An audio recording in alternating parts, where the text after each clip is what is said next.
Selamat siang, Bapak Ibu dosen sekalian. Perkenalkan, nama saya Parlian Jagat Probo. Saya dari Desain Arsitektural 2 kelas D. Pada kesempatan kali ini saya akan mempresentasikan skematik desain. Yang pertama itu mulai dari konsep desain. Konsep desain ini saya menggunakan 5 konsep. Yang pertama adalah eco, yang mana eco itu nanti untuk penggunaan listrik itu ditopang oleh panel surya. Jadi hampir bisa menutupi kebutuhan listrik yang digunakan pada coworking space yang saya desain ini. Kemudian ada thermal. Thermal itu dia jadi lebih menciptakan kondisi di mana kenyamanan suhu temperatur pada suatu ruangan itu nyaman untuk ditempati. Kemudian ada sound yang terhindar dari kebisingan di depan side terutama. Lalu ada bentuk round. Round itu nanti untuk penerapan pada fasad bangunan itu menggunakan berbasis lingkaran. Dan yang terakhir adalah asimetri. Asimetri itu jadi antara sisi kanan, sisi kiri, depan, belakang itu berbeda. Kemudian ini untuk dinamika situasinya. Dinamika situasi dengan skala 1:500 dengan atap yang berbentuk seperti payung nanti mengerucut. Nah, ini mengapa saya menggunakan atap ini? Kenapa tidak menggunakan atap dengan dak beton? Karena dak beton yang pertama adalah panas. Terus yang kedua, regulasi pada Bantul itu mengharuskan untuk menggunakan atap yang atap genteng, berbentuk atap genteng gitu. Nah, maka dari itu dengan menjawab respon round pada konsep desain tadi, saya menggunakan atap yang berbentuk seperti payung ini. Lalu ini untuk block plan basement. Jadi saya dari bawah basement 2, B2. Ini ada basement 1 atasnya. Nah, itu saya menggunakan ramp yang spiral untuk naik ke level basement. Lalu kemudian untuk passengernya nanti bisa menggunakan lift untuk mengakses lantai secara vertikal. Ini untuk blok plan lantai 1, blok plan lantai 2, lantai 3, lantai 4. Jadi pada blok plan ini saya kategorikan menjadi 5.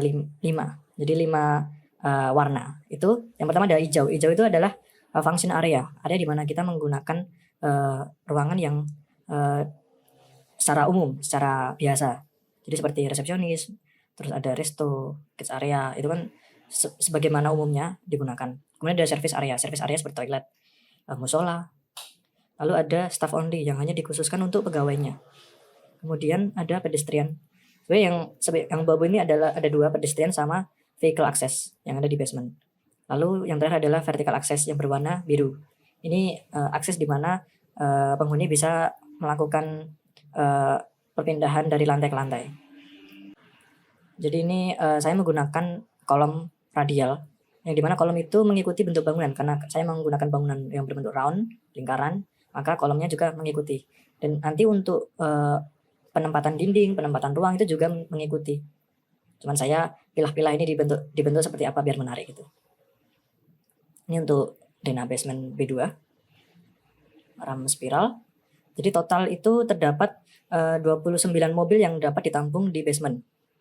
Sedangkan untuk yang di luar itu hanya dapat menampung kendaraan bermotor. Kemudian ini untuk lantai 1. Jadi ada konsep waterfall yang berada di Shanghai itu. Saya mengadopsi dari sana, dari lantai 4 hingga turun ke lantai 1 airnya terjun gitu. Kemudian untuk tangga darurat, saya juga menempatkan pada posisi belakang, yang mana belakang itu juga nanti bisa mudah untuk mengakses keluar. Lalu jadi ini terdiri dari 4 lingkaran, yang mana setiap lingkaran itu memiliki core di tengahnya. Nah, itu juga untuk memperkuat struktur nanti. Ini ada lantai 4. Jadi lantai 4 itu sedikit berbeda bentukan dindingnya, karena dia lebih ke bukan ruang sebenarnya, lantai untuk bersantai. Jadi seperti lounge, gym area, souvenir collection. Nah, souvenir collection ini saya memikirkan bahwa di Bantul tuh banyak kerajinan-kerajinan. Nah, mengapa tidak jika kerajinan itu kami distribusikan ke souvenir collection yang ada di coworking space. Barangkali nanti ada penghuni coworking space yang tertarik untuk membeli souvenir, seperti souvenir dari Kasongan, dari desa Krebet, seperti itu. Lalu ini untuk skematik 3 dimensi sederhana. Jadi saya masih menggunakan skematik sederhana. Kemungkinan nanti akan ada penambahan pada secondary skin yang ada di bangunan ini. Baik, sekian dari presentasi saya. Kurang lebihnya mohon maaf. Terima kasih dan selamat siang.